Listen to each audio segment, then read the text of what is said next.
नमस्कार मित्रांनो, मैत्रिणींनो, भावांनो, बहिणींनो. तर तुमचं स्वागत आहे आपल्या या नवीन व्हिडिओमध्ये. तर आज आपला टॉपिक आहे की पावसाळा. तर आपली सगळी तयारी सगळ्यांची झालीच आणि पावसाळा आता 1 महिना झाला चालू आहे.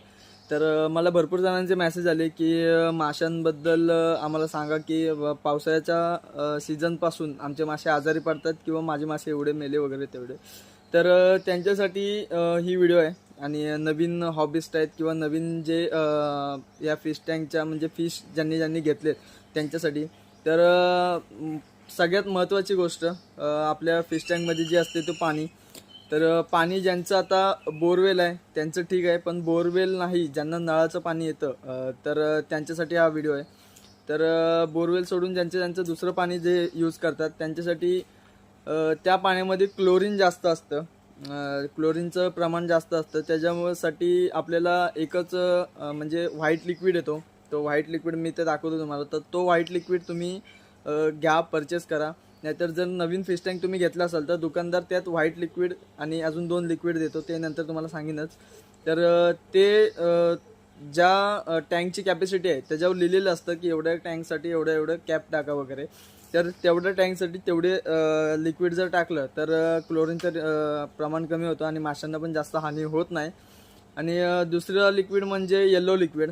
जर गप्पी मॉली, गोल्डफिश, कोई वगैरे असे जे स्लो किंवा फास्ट दोन्ही पण फिश, कोई फास्टच आहे आणि गोल्डफिश आहे ती स्लो आहे.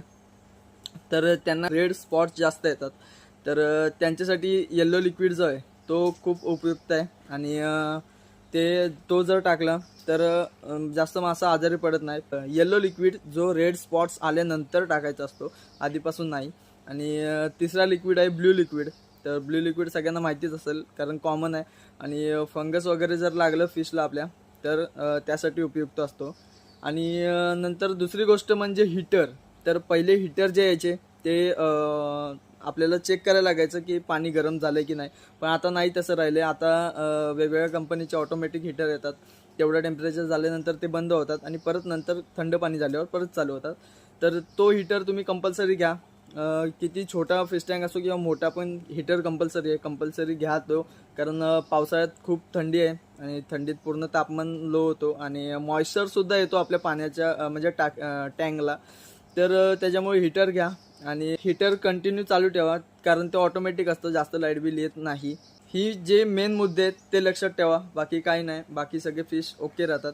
तर व्हिडिओ आवडल्यास नक्की लाईक करा, शेअर करा आणि आपल्या चॅनलला सबस्क्राईब करायला विसरू नका, जेणेकरून सगळे व्हिडिओ तुमच्यापर्यंत लवकरात लवकर पोहोचतील. तर आता भेटूया नेक्स्ट व्हिडिओला.